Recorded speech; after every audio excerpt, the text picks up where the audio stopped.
Salut mes carpecoy, c'est Chris Comte. J'ai une question qui me turlupine. À votre avis, que se passe-t-il si vous buvez du vin de manière vraiment excessive? Je sais pas, genre 5 bouteilles comme ça par jour. Pour une seule personne? Impossible. Écoute, rien n'est impossible pour ceux qui croient en leurs rêves. En tout cas pour Gustave, ça l'est pas. Pas vrai Gustave? Oula, je crois qu'il s'est trompé de décor. Il est déjà bourré ou quoi? Pas de panique, Gustave a été invité à boire un verre chez notre professeur Ball. Et c'est là qu'il va débuter une consommation de vin qui sera de plus en plus extrême au fil du temps. Mais avant de savoir ce que notre cobaye va devenir, pour ceux qui ne le savent pas encore, sachez que j'ai lancé une liste email privée où je vous tiens informé sur la saga que je suis en train d'écrire, Noisuli, mais aussi plein de faits intéressants sur votre sommeil et vos rêves. Parce que clairement, le roman va parler beaucoup du sommeil et surtout des rêves. Notamment des rêves qu'on est capable de contrôler ou on peut aller au-delà. Si ça vous intéresse, le lien est en description, on reprend, c'est parti. Bref, pour en revenir à Gustave et au vin, à votre avis, est-ce qu'il va finir juste dégoûté? Peut-il même devenir absolument résistant aux effets? Fera-t-il un coma éthylique? Ou pire, va-t-il devenir alcoolique et en risquer sa vie? Eh bien, pour grosse part d'entre vous, ça va devenir un gros alcoolo, quoi. Eh bien, on découvre ça, ainsi que plein d'autres choses. Boire 5 bouteilles de vin par jour, ça fait quoi?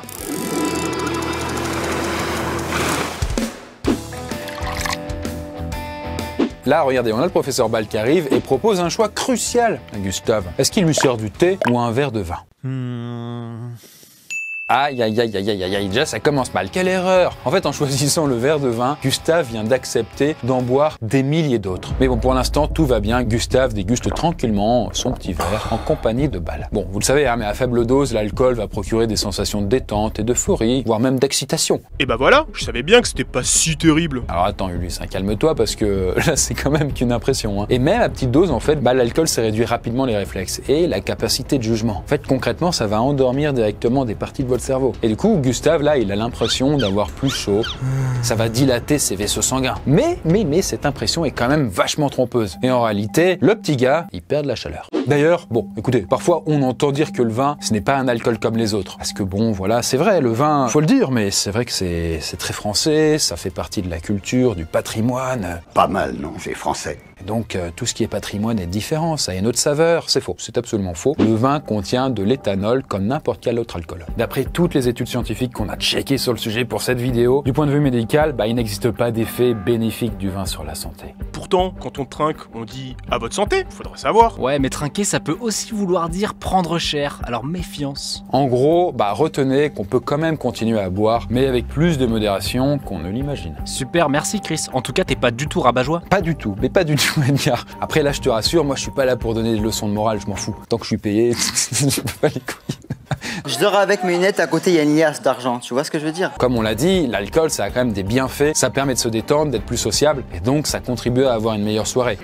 Jusqu'à ce que ça déborde. Et là, bah visiblement, vous le voyez, mais Gustave a bu de son plein gré, hein, puisque le lendemain, il retourne chez Ball et il boit encore un verre de vin, et ainsi de suite, pendant plusieurs jours. Alors bon, pour l'instant, un verre de vin par jour, c'est pas considéré comme une consommation dangereuse. Hein. Par contre, déjà, Gustave ne respecte pas la recommandation d'Infoservice quand même, qui dit qu'il ne faut pas boire tous les jours. Il faut avoir, par exemple, des jours dans la semaine où vous êtes sobre. Parce que sinon, ça augmente vraiment les risques de développer pas mal de petites maladies très sales quand on vieillit. Mais là, on n'en est qu'au début des festivités. Bien. Les semaines passent et il y a le professeur Ball et Gustave, mais il y a aussi Papy d'Argent qui les a rejoints dans la fiesta. Ça donne envie de boire maintenant, je trouve. On voit qu'il y a de plus en plus de gens, mais c'est contre-productif. L'avantage, c'est qu'on ne sait pas trop si c'est la bière de, toi, la bière du boulot ou si c'est la bière de, toi. Et c'est beau de les voir trinquer ensemble quand même. Mais par contre, ce qui est moins beau, bah, c'est que Gustave boit désormais non pas 1 ni 2, mais 3 verres de vin par jour. D'ailleurs, on parle de verre de vin, mais ça correspond à quoi concrètement? Alors écoute, un verre classique, c'est à peu près 10 centilitres de vin, hein, à 12% d'alcool. Ce qui représente à peu près 10 grammes donc d'alcool pur. Et ça, c'est exactement une unité d'alcool, qui est l'unité de mesure officielle. Mais s'il avait bu typiquement un verre de bière, ça aurait été une unité aussi. S'il avait bu un shot, c'est aussi une unité. Donc à partir du 11e verre, ça commence à taper là. Mais vous inquiétez pas que nous, c'est le début. Parce que vous perdez 15 minutes d'espérance de vie par verre de plus. Eh ouais, Gustave, avec tes 21 verres par semaine, là très clairement, tu réduis ton espérance de vie. Un peu moins de 3 heures d'espérance de vie perdue chaque semaine, quoi. Mais bon, le problème, c'est qu'avec 3 verres par jour, on commence gentiment à développer une petite dépendance à l'alcool. Bah oui, parce que l'alcool, faut pas l'oublier, c'est une drogue. Quoi, il devient déjà alcoolo? Oui, Edgar, mais tu parlais un peu mieux de Gustave, écoute, hein, il y est pour rien, on l'a juste invité à boire. Après, l'alcoolisme, c'est pas quelque chose qui arrive du jour au lendemain, c'est vraiment un effet sur la durée. Et en général, la dépendance s'installe discrètement, au fil de plusieurs mois. Donc là, on va attendre un peu, et plus tard, on fera un petit test à Gustave. Mais c'est fou, non? Tout ça à partir de 3 petits verres de vin? Ouais, mais après, tu sais, c'est pas si étonnant, hein. Déjà, au niveau des stats, les hommes boivent en moyenne 2,8 verres par jour en moyenne. Gustave est dans la norme. D'ailleurs, il y a une grosse différence entre les hommes et les femmes, puisque les femmes, elles, boivent 1,8 verres. Mais il faut quand même préciser une chose, en réalité, la plupart des gens ne boivent pas tous les jours, quoi. Et généralement, on va consommer beaucoup en peu de temps et rien la plupart du temps. Donc les fameuses soirées, vendredi, samedi soir, machin. Alors que Gustave, lui, il est sur un autre train de vie, quoi. Il est sur tous les jours, hein. Toute la nuance est donc dans le rythme. En vrai, s'il veut picoler à ce rythme-là, le budget moyen, c'est d'environ 400 € par personne et par an. Mais bon, là, si on observe un petit peu mieux Gustave, on peut voir que déjà, en quelques semaines, l'alcool commence à avoir des effets sur sa santé. Tiens, mais il aurait pas pris quelques kilos par hasard? Bien vu, Ariane, bien vu. L'alcool, ça peut faire prendre du poids, car c'est très calorique. En gros, boire un verre de vin, ça revient à manger 3 carrés de sucre en termes de calories. Et là, vous voyez, l'alcool, ça commence à irriter son estomac, ce qui va entraîner donc des nausées. Parce que c'est principalement le foie qui s'occupe de digérer l'alcool. Et là, d'ailleurs, petite spécificité, mais le foie va réagir à la consommation de Gustave et créer une molécule toxique. Et cette molécule avait déclenché une inflammation du foie, du pancréas, du cerveau, du tube digestif, ainsi que d'autres petits organes, quoi. Et en gros, ça va ressembler un peu à un malaise qu'on ressent quand on est malade. J'ai échappé au diabète parce que je suis soigné par les Russes. Mais cette molécule n'agit pas de la même façon d'une personne à l'autre. Et ça, c'est ce qui explique en partie les effets de l'alcool, qui vont varier selon les gens. Et là, Gustave décide de rentrer chez lui, et comme il n'habite pas très loin et qu'il pense qu'il n'a pas bu tant que ça, il prend sa voiture. Et là, on se dit, c'est vrai que c'est quand même une mauvaise idée, 3 verres de vin déjà... c'est nul, c'est pas bien. Et pourtant, il y a quand même beaucoup de gens qui continuent à le faire. Celui qui conduit pas, c'est celui qui boit. Voilà, ou alors personne ne boit. Et pour info, déjà, on dépasse la limite de 0,5 g d'alcool par litre de sang. Et donc globalement, après un verre de vin, t'es déjà au-dessus de la limite. Donc ça va vite. Parce qu'en effet, l'alcool, ça fait partie des substances qu'on appelle psychoactives, c'est-à-dire donc qui vont agir directement sur le cerveau. Bref, là, Gustave, vous voyez, il est moins vigilant et sans s'en rendre compte, il va prendre des risques. Il est ivre-mort, quoi. Alors oui, Gustave est ivre, mais pas au point de pas vraiment s'en rendre compte. Et ça, c'est justement le cas de figure le plus dangereux. Et justement, là, ça ne rate pas. Et donc là, bam, Gustave vient d'avoir un accident de voiture. Par chance, il roulait pas hyper vite, il n'est pas blessé, c'est quand même sa bagnole qui a pris pour lui, quoi. En revanche, en France, 1/3 des accidents de la route sont dus à l'alcool. Mais maintenant, commençons à passer aux choses sérieuses avec une bouteille par jour. Bon, voilà, plusieurs mois sont passés depuis l'accident de voiture. Et comme Gustave a perdu son permis de conduire, Gustave s'est mis à boire tout seul chez lui. Vraiment le début de la fin quand ça arrive quand même ça. Je suis désolé mais un petit verre, il n'y a pas de problème. Mais pas une bouteille tout seul quoi. C'est quand même dommage. Donc là désormais oui il avale 6 verres de vin par jour donc c'est l'équivalent d'une bouteille quoi. Et sachant qu'en moyenne une bouteille de vin coûte 7 € en France, Gustave dépense 200 € par mois en vin. Là ça commence à chiffrer quoi. C'est pas mal. Et ça commence à sentir mauvais. Parce qu'en vrai 90% des décès qui sont liés à l'alcool ça vient quand on commence à boire plus de 5 verres par jour. Et en vrai ça peut aller vite. 2 petits verres dans la journée, une petite bouteille le soir, et puis c'est plié. Et donc là, c'est peut-être le moment de faire passer le test à Gustave pour voir s'il est vraiment devenu dépendant. Et il va souffler dans un truc ou faire une prise de sang? Pas du tout. En fait, on va juste le priver d'alcool pour voir comment il réagit, quoi. Ah mais c'est carrément archaïque. Moi, je pensais que t'avais un truc plus sérieux en tête. Non, Ariane, c'est pas archaïque, ok? Donc là, ce que je vais faire à Gustave, parce que c'est vraiment pour son bien, je lui confisque sa bouteille. Mais après, je les rendrai. Regardez là. On voit directement un premier signe un peu alarmant, il commence à perdre son sang-froid. Et ça, c'est dû au fait que la dépendance à l'alcool, ça modifie quand même les réactions face à une situation. Et donc ça va le rendre irritable. Et ça peut même entraîner des comportements agressifs ou plus extrêmes. Quoi, c'est pas cool? L'alcool, c'est pas cool? Et là, voilà déjà quelques heures qui se sont écoulées. Et pas de doute, Gustave est bel et bien addict à l'alcool.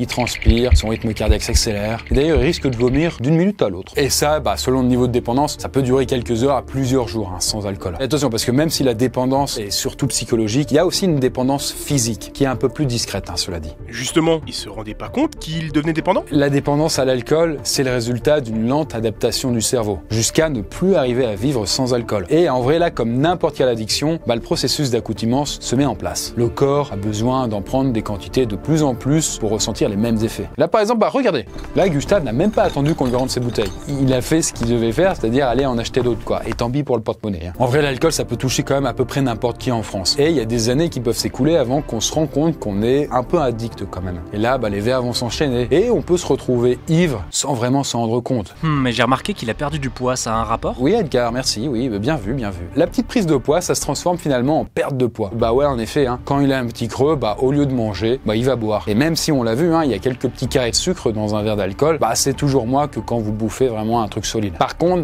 évidemment, hein, quand vous buvez comme Gustave, vous êtes souvent avec une gueule de bois, quoi. Pour moi, c'était ça en fait. Être adulte, c'était se bourrer la gueule. En fait, mes journées, c'était je bois le soir, je me couche ivre morte, je me lève, je comate toute la journée et je remets ça le soir. J'étais constamment en gueule de bois. Et ça, c'est notamment dû en fait à la perturbation du sommeil, ainsi que la déshydratation. En fait, l'alcool, ça supprime une hormone dans votre cerveau qui envoie un signal au rein. Et donc là, la conséquence, c'est que Gustave va faire plus de pipi qu'il n'est censé en faire. Et donc, comme il va pisser trop, son corps va se dessécher, il va manquer d'eau, il va alors être courbaturé, il va être fatigué. Et quand votre corps manque d'eau, c'est ça en fait qui fait que vous avez la gueule de bois. Ouais, et il a soif, donc il se resserre un verre de vin. Exactement, il croit que ça va le réhydrater, mais pas du tout. On n'hydrate pas une plante avec de l'alcool, quoi. Ah bon? Oui. Et là, en vrai, on estime que 2 millions de personnes en France souffrent quand même de dépendance à l'alcool, ce qui va poser donc de vrais soucis de santé publique, quoi. On dit pas assez aux gens que la dépendance est une maladie. C'est quand même moi des psychiatres qui m'ont sauvé. Il faut aller voir des spécialistes.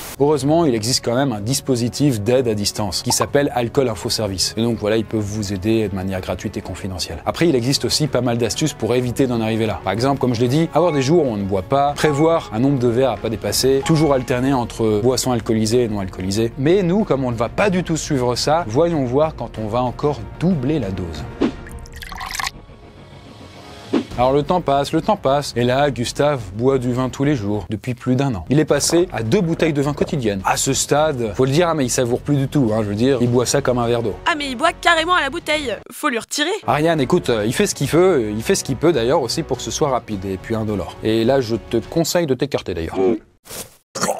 Voilà, je le sentais venir, il vient de dégobiller quoi. Et là, son corps cherche à évacuer l'excès de vin. Et forcément, hein, votre corps, il voit généralement les dangers plus vite que vous, surtout quand le cerveau, il est buté sur l'idée qu'il faut picoler. Et donc, il commence à être ravagé de l'intérieur. Déjà, l'abus d'alcool, ça va augmenter de beaucoup les risques de diabète et de cancer. Notamment cancer de la bouche, de la gorge, du foie, du sein. Et du coup, à force, le foie va se durcir. Il va développer des sortes de cicatrices et il va fonctionner de plus en plus mal. Et ça s'appelle une cirrhose et c'est clairement irréversible.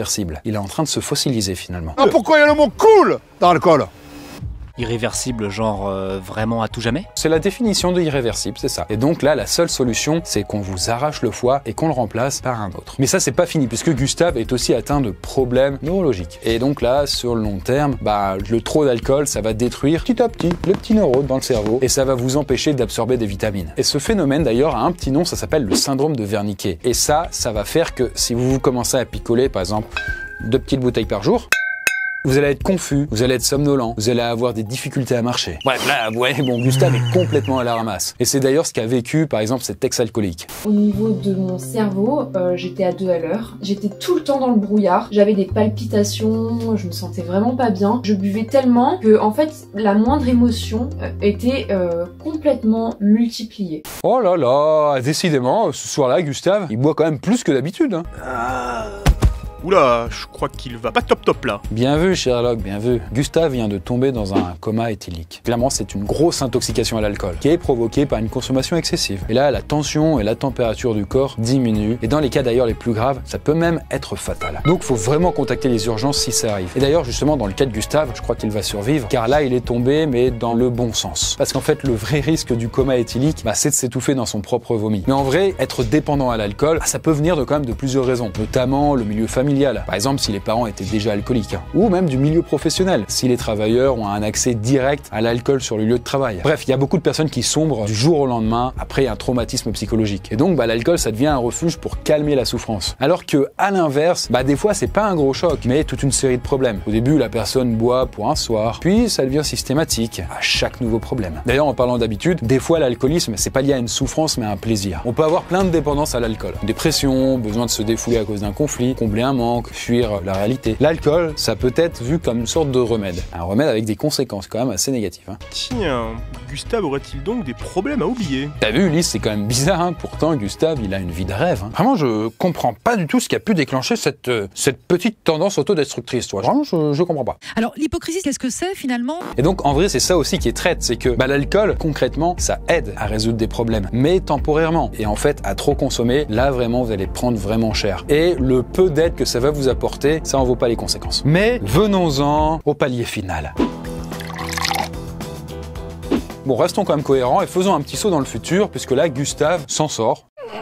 Il ne meurt pas, c'est une bonne chose. Ça fait maintenant 5 ans qu'il boit tous les jours. Et désormais, sa consommation d'alcool a un peu level up. Là, du coup, il boit 5 bouteilles de vin par jour. Il a atteint ce palier très symbolique de 5 bouteilles de vin par jour. En un an, en fait, je suis passé à boire en me levant le matin et à consommer au minimum par jour 6-7 litres de vin. On m'apprend que c'est la forme d'alcoolisme la plus hard, en fait. C'est une forme d'alcoolisme qui fait que quand tu perds la maîtrise, tu fais que augmenter les doses tout le temps, sans jamais parvenir à t'arrêter. Et là, malheureusement, Gustave est rentré dans la pire forme d'alcoolisme. Et regardez-moi un peu la gueule de sa baraque.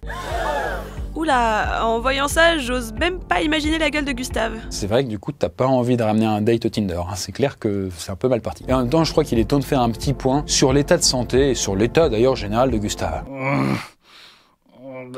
Oh là là, clairement t'as connu meilleur jour. Vous voyez là par exemple sa peau est pâle, il sort quasiment plus d'ailleurs au soleil, son teint est devenu même jaunâtre parce que en fait le foie de Gustave est atteint de cirrhose. Son visage d'ailleurs est devenu rougeâtre, un peu boursouflé et ça c'est dû aux propriétés inflammatoires du vin. Et comme le vin perturbe le sommeil de Gustave, il y a aussi beaucoup de rides précoces. À cause du manque d'eau et de vitamines, la peau de Gustave est sèche et rigide. Ses ongles sont cassants et il perd d'ailleurs un peu des cheveux. Et là j'ose même pas vous parler de ses dents, qui sont jaunes, tachées, un peu comme celles d'un fumeur. Bon, arrête-toi, Chris. C'est trop exagéré, moi j'y crois pas. Alors, Edgar, je sais, ça fait hyper cliché, on dirait un stéréotype, du coup, rouge, machin, mais c'est pas de la caricature. À ce level de vin, faut y aller, quoi. Et je vous ai même pas encore montré l'intérieur de Gustave. Parce qu'en fait, là, une consommation excessive d'alcool, sur des années, ça va entraîner un petit rétrécissement du cerveau. Et à terme, il y a certaines cellules qui vont se casser, quoi, ils se dégagent. Et là, ça fait que vous allez avoir des gros troubles de la mémoire. Et d'ailleurs, Gustave, clairement, il vient de choper le gros lot en attrapant le syndrome de Korsakoff. Et ça, c'est une maladie du cerveau qui altère la mémoire, mais de manière irréversible.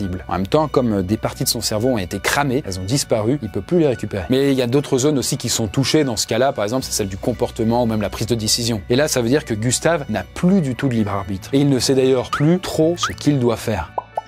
Et donc là, tous ces symptômes conduisent à un autre gros problème, l'isolement social, qui va être lui aussi vraiment mortel. Les bars et les restos coûtent cher, donc très vite on achète sa bouteille et on commence à la boire tout seul. Donc à partir de là, on commence à s'isoler de la société. Et là, ça devient dangereux. Gustave se coupe de sa famille, de ses amis, ce qui va encore de plus en plus réduire ses chances d'être aidé et de sortir de ce trou. Autant l'alcool, c'est hyper mauvais sur la santé, à ces doses-là clairement, mais le fait de ne plus voir de gens, là aussi, c'est doublement mauvais. Il y a beaucoup de gens qui meurent d'isolement. Mais nous, on est là, on peut encore l'aider. Ouais, t'as rien, t'es pas là, il t'entend même pas. Il sait plus trop où il est, c'est très compliqué là, franchement. Quoi, t'es sérieux, tu veux l'abandonner à son sort? Oh, pop, calmos, c'est pas ce que j'ai dit. En fait, le problème, c'est que là, s'il arrête l'alcool, il risque de passer par le delirium tremens. En fait, c'est une conséquence grave de l'arrêt brutal de la consommation d'alcool, trop d'alcool. Et ça va se passer au niveau des neurones, et en gros, c'est un état de délire et d'hallucination. J'ai eu plein de visions qui font très peur, quoi. Des choses qui sortent des bouches d'aération, des gens qui rentraient par la fenêtre, des gens dans les rideaux, des trucs pas cohérents, quoi. J'avais eu envie de passer par la fenêtre au bout d'un moment. Ça fait très peur, enfin c'est de l'impression de devenir fou en fait.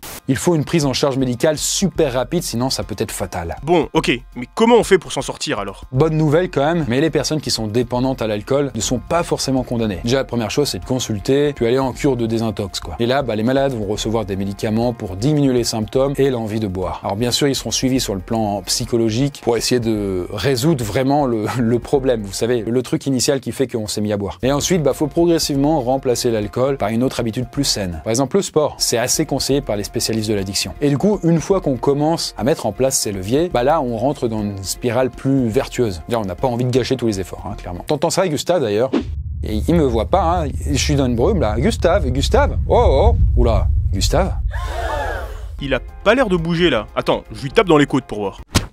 savez, ça marche pas comme ça dans la vraie vie. Ah bah c'est con, du coup, il est mort d'un arrêt cardiaque. C'est vraiment la faute, t'as pas de chance. Ah, t'as vraiment l'air désolé pour lui, hein. Ça fait plaisir à voir. En tout cas, Gustave vient de rejoindre les presque 50 000 morts liés à l'alcool chaque année en France. En tout cas, l'alcool, c'est la deuxième cause de mortalité en France, derrière le tabac. Pour ceux qui se sentent concernés et qui ont l'impression d'être too much par rapport à l'alcool, n'hésitez pas à vous renseigner un peu plus. Il y a des infos en description. Et Gustave, dans tout ça, on va quand même pas le laisser dans cet état.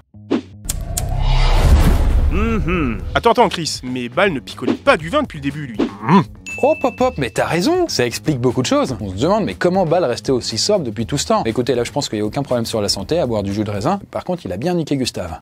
Enfin voilà, j'espère que cette vidéo un peu plus longue vous aura intéressé. N'hésitez pas à la partager, bien entendu. On se dit à bientôt dans la nouvelle vidéo. Bon bah je crois que je vais arrêter de picoler pendant quelques temps moi. Et moi je vais comparer les vidéos qu'on avait fait sur le coca et sur la bière.